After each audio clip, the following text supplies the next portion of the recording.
Students आज हम समझेंगे law of change of base of logarithm, जिसे फोर्थ लॉ ऑफ लॉगरिथम भी कहा जाता है। काफी इंपॉर्टेंट थ्योरम है जी, काफी इंपॉर्टेंट ये लॉ है। चलें इसकी स्टेटमेंट के हवाले से हम समझते हैं। इस तरह से है कि अगर हमारे पास एक नंबर हो, जैसे मैं कहता हूँ 3, ठीक है, और इसमें जो हम बेस रख रहे हैं वो 4 रख रहे हैं, यानी हम ये देखना है कि 4 जो है उसकी कौन सी एक्सपोनेंट के लिए इसका जवाब 3 आता है। तो ये इसका जवाब जी दिया गया है इस लॉ की मदद से कि आप अगर जो है वो 3 का लॉग ले लें, ठीक है, विद बेस, इसको चेंज कर दें, बेस को चेंज कर दें जो आपके पास सूटेबल बेस है। यानी चले हम इन जनरल ए बात करते हैं, और इसी तरह जो हमारे पास सेकंड नंबर है 4, इसकी भी आप जो बेस सेम रखेंगे, यानी जो बेस ऊपर 3 नंबर की ले रहे हैं वही आप 4 की लेंगे, और इस तरह से इनका जवाब ले लें तो आपका जो आंसर आएगा वो एग्जैक्ट वही होगा जो कि लॉग 3 का विद बेस 4 आता है। ठीक है, यहाँ पे मैं बेस 10 कर लेता हूँ, चूंकि हम जब एक कॉमन लॉगरिथम की बात करते हैं तो इसका जवाब देना हमारे लिए ज़रा आसान हो जाता है। तो इसको अगर मैं जनरल फॉर्म में लिखूं तो फिर मैं यूं कहूंगा कि अगर हमारे पास एक नंबर b है और इसमें बेस हम m रख रहे हैं, तो इसका जवाब जो हमें मिलेगा वो इस तरह से मिलेगा कि हम log ऑफ b फाइंड करेंगे विद बेस a, और log ऑफ m फाइंड करेंगे विद बेस a। तो इस तरह से इसका जवाब आएगा। अब इसको इसी रिजल्ट को मैं जरा आपको समझाता हूँ जी नंबर से। ये बात तो हम जानते हैं कि हमारे पास जो 10 और फिर इसका अगर पावर 4 ले ली जाए, ठीक है, तो जितनी पावर है 10 की उतनी उसमें जीरोस की तादाद होती है। यानी ये हमने देखा एक रिजल्ट कि हमारे पास आया। तो ये हमारा एक सिंपल वे होता है कैलकुलेशन का, खासतौर पर 10 की पावर्स में। और इसी तरह से अगर हम 10 का स्क्वायर करते हैं तो ये हमारे पास क्या आते हैं, तो हम जानते हैं 100 है, 10 टेंस आर 100। तो अब आप अगर इसको एक्सपोनेंशियल फॉर्म से लॉगरिथमिक फॉर्म में लिखेंगे तो आप लिखेंगे कि लॉग ऑफ 10,000, ठीक है, और ये बेस 10, और इसमें कौन सी एक्सपोनेंट रखने से ये आया था जवाब जी 4 रखने से आया था। और इसी तरह इसमें भी हम क्या करेंगे जी, लॉग ऑफ 100 लिखेंगे विद बेस 10, तो इसमें क्या एक्सपोनेंट रखी थी जी, हमने 2 रखी थी, तब ये जवाब आया था। तो अब ये आ गया हमारे पास जवाब। अब देखें, अब मैं क्या करता हूँ कि मैं कहता हूँ कि अगर फर्ज करें, मेरा ये क्वेश्चन है कि अगर हम ये ढूंढना चाहें कि 100 की वो कौन सी पावर है जिससे हमें जवाब जो है वो 10,000 मिलेगा। ठीक है, ये मेरा क्वेश्चन है। अब इसका आंसर हम change of base of logarithm से देंगे। ठीक है, मैं इसको लॉगरिथमिक फॉर्म में लिखता हूँ। मैं लिखता हूँ इसे लॉग ऑफ 10,000, ठीक है, विद बेस 100, और इसका जवाब जो है x है। अब मैं कहता हूँ इस पे अगर मैं ये लॉ अप्लाई कर दूं, यानी मैं बजाय x लिखने के, एक्सपोनेंट ढूंढने के, मैं ऐसा से लिखूं कि मैं 10,000 का लॉग अलग कर लूं, और इस पे मैं चेंज जो बेस कर रहा हूँ मैं कॉमन लॉगरिथम कर लेता हूँ, मैं बेस 10 के हवाले से बात कर लेता हूँ। और इसी तरह से डिवाइडेड बाय जो हमारे पास जिस बेस थी जी इस नंबर में 100 थी, इसका भी लॉग ले लेंगे विद चेंज बेस 10। ठीक है, अब हम क्या करते हैं कि इस पे एक जनरल रिजल्ट लगाते हैं।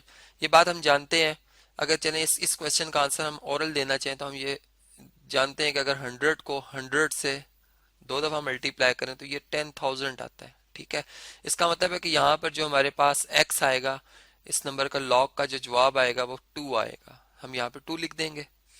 जबकि यहाँ पर अगर 10 की वो कौन सी पावर है जिससे जवाब 10,000 आता है, ये भी मैंने आपको बताया था जी 4। तो इसमें इसका मतलब इसका इसका जवाब 4 आ जाएगा, और डिवाइडेड बाय ये जो है 10 का स्क्वायर करने से 100 आता है, तो यहाँ पे हम 2 लिख देंगे। अब आप खुद देखें कि 2 के टेबल से 2 2 जा 4, यानी 2 बराबर है 2 के। इसका मतलब कि ये जो लिखा गया रिजल्ट चेंज ऑफ बेस ला, ये एक सही रिजल्ट है। अब हम इस तरह के नंबर जैसे ये मैंने लिखा, अब ये इसका जवाब देना कोई आसान नहीं है। यानी अब हम ये कह रहे हैं कि नंबर 4 है, ठीक है, और इसकी पावर क्या ली जाए कि इसका जवाब कम होके 3 हो जाए, जो कि इतना आसान नहीं है। क्योंकि हम जानते हैं कि अगर x की वैल्यू 1 रखें तो 4 आता है, इसका मतलब पावर 1 से कुछ कम ही होगी, हमें इतना अंदाजा, लेकिन कितनी कम होगी ये नहीं पता। अब इसका जवाब हम जो देंगे वो जो ये लॉ है कि law of change of base of logarithm, उसकी मदद से देंगे। तो अब इसका चले प्रूफ स्टार्ट करते हैं। सबसे पहले स्टेटमेंट को मैं यहाँ से कॉपी करता हूँ जो कि मैंने आपसे डिस्कस की है। चलें जी, इसे यहाँ से कॉपी करते हैं, और अब इसका जो प्रूफ है या इसकी जो टेक्निक है कि कैसे हम ये रिजल्ट शो कर सकते हैं कि वाकई ये ठीक रिजल्ट है। हम ऐसा करते हैं कि इसमें जो ये हमारे पास नंबर है जी, लॉग ऑफ बी जो कि हमारा ओरिजिनल क्वेश्चन था कि भी अगर इस नंबर का लॉग इस बेस पर लिया जाए तो इसकी क्या एक्सपोनेंट होगी। हम कहते हैं फर्स्ट करें ये इसका जवाब x है, ठीक है। अब इस नंबर को अगर हम लॉगरिथमिक फॉर्म से एक्सपोनेंशियल फॉर्म में तब्दील कर दें तो हम क्या लिखेंगे जी, m power x equal to b लिख देंगे, ठीक है। अब देखें कि अगर मैं इक्वालिटी चाहता हूं तो मैं अगर दोनों तरफ 2 से मल्टीप्लाई करूंगा ये बराबर रहेगी साइड, डिवाइड करूंगा सेम नंबर से बराबर रहेगी साइड। तो इसी तरह अगर मैं इस नंबर का भी लॉग ले लेता हूं जो कि ये इक्वल ही है, मैं इस नंबर का भी लॉग विद बेस ए ले लेता हूं और इस नंबर का लॉग जो कि बी है इसका भी लॉग विद बेस ए ले लेता हूं, तो दोनों पे कोई इफेक्ट नहीं पड़ेगा। लेकिन अगर मैं बेस चेंज कर दूंगा तो लॉग की जो प्रॉपर्टी है वो उसके ऊपर अप्लाई हो रही है वो चेंज हो जाएगी, यानी फिर जो उसका आंसर है वो तब्दील हो जाएगा, एक्सपोनेंट चेंज हो जाएगी, ठीक है। अब देखें यहाँ पे थर्ड लॉ अगर अप्लाई किया जाए तो ये जो एक्सपोनेंट है नंबर की जो पावर वो शुरू में आ जाएगी, यानी x मल्टीप्लाई बाय हो जाएगा log of m to the base a, जबकि यहाँ पर जो है वो log of b to the base a है। यहाँ पे मैंने कौन सा थर्ड थर्ड लॉ अप्लाई किया जी, जो कि आप जानते हैं कि अगर नंबर जो है उसकी एक्सपोनेंट n हो बेस a हो तो हम एक्सपोनेंट को शुरू में लिख देते हैं और इसका प्रोडक्ट ले लेते हैं log of number with base a से, या जो भी बेस थी उसकी उसमें। अब देखें यहाँ पर जब हमने ये रिजल्ट लिख लिया और x की वैल्यू अगर हम यहाँ पर लिख दें, दर्ज कर लें, चलें ये बाकी जो रिजल्ट है मैं इधर ही लिखूंगा क्योंकि इस पर हमने थोड़ी और बात भी करनी है। तो x की वैल्यू हमने क्या सपोज की थी जी, ये सपोज की हुई है, इसको हम यहाँ पर लिखेंगे log of b with base m, ठीक है। और इसका प्रोडक्ट लिया जा रहा है जी log of m with base a, और ये इक्वल है log of b with base a के। अब यही रिजल्ट लाने के लिए हम क्या करेंगे, अगर दोनों तरफ इक्वालिटी की दोनों तरफ अगर मैं log of b with base m से इधर भी डिवाइड कर दूं और log ऑफ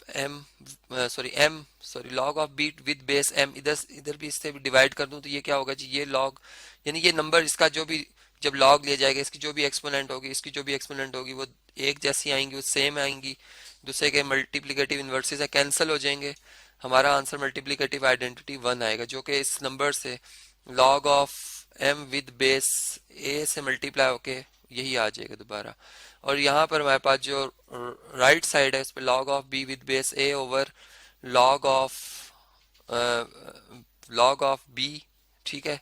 बल्कि इस तरह से करते हैं, यहाँ पर चूंकि हमने ये रिजल्ट लाना था कि log of b with base m, ठीक है। हम एक काम करते हैं, हमने यहाँ पर डिवाइड जो किया है, हम अगर हम वही रिजल्ट लाना चाहते हैं तो हम डिवाइड जो है वो इस नंबर से कर लेते हैं कि यहाँ पर log of b with base m रहे, तो हम यहाँ पर log of m with base a से इधर भी डिवाइड कर लेते हैं और यहाँ भी log of m with base a से डिवाइड कर लेते हैं, तो ये इससे कैंसिल हो जाएगा। अगेन वही रीजन, यहाँ पे हमारे पास log of b with base m आ जाएगा, जबकि इक्वल टू यहाँ पर जो रिजल्ट है कि log of b with base a over log of m with base a ये आ जाएगा। तो ये इस तरह से वो जो फोर्थ लॉ है जिसकी के स्टेटमेंट मैंने आपको बताई थी वो यहाँ पर आ जाती है। अब ये इसमें एक बात कि जो मैंने नंबर से डिवाइड किया है log of a log of m with base a, क्या ये जो नंबर है क्या ये जीरो तो नहीं। अब ये क्वेश्चन है जी यहाँ पर कि आया कि अगर ये जीरो हो तो फिर तो ये अनडिफाइंड हो जाएगा। तो इसका आंसर जो हम इस तरह से कर सकते हैं कि हम जिस वक्त स्टार्ट कर रहे थे हमने बात की थी कि ये जो हमारे पास नंबर है अगर हम ऊपर एक दफ़ा इससे रिवाइज करें तो हमने ये बात की थी कि जो log ऑफ a या log of m with base a है बेसिकली ये डिफाइंड है, ठीक है। यानी ये इस वजह से डिफाइंड है कि यहाँ पर अगर आप देखें तो ये जो b यानी ये b की जगह अगर 3 लिखा था मैंने और m की जगह 4 लिखा था, ये वो नंबर होते हैं जिन पे लॉग की डेफिनेशन अप्लाई हो रही होती है। इनमें कोई नंबर नेगेटिव नहीं होता, कोई नंबर 1 के इक्वल, यानी यहाँ पे बेस में तो खास तौर पर 1 नहीं आता, ठीक है। अनडिफाइंड होता है यानी m की वैल्यू 1 नहीं है, ठीक है। तो यहाँ पे अगर आप देखें तो अगर m की वैल्यू 1 नहीं है तो यहाँ पर अगर m 1 नहीं है तो ये आंसर जीरो तब ही होता है जब m 1 हो। यानी हम ये बात जानते हैं कि अगर हम किसी नंबर का लॉग ले रहे हैं लेकिन वो नंबर अगर 1 है और विद बेस a है तो इसका आंसर जीरो आ सकता है। लेकिन जब हम ये कह रहे हैं कि ये नंबर चूंकि उधर बेस है और बेस में 1 नहीं आता तो इसका मतलब ये आंसर भी जीरो के इक्वल नहीं आता। तो इस तरह से फिर ये ला जो है वो हर लिहाज से हमने देखा कि इसमें कोई गलती नहीं है, कोई इस तरह की मिस्टेक नहीं है जिससे कि हम ये कहें कि इसमें कोई कॉन्ट्राडिक्शन आती है, तो ये इस तरह से change of base of logarithm कहलाता है जी।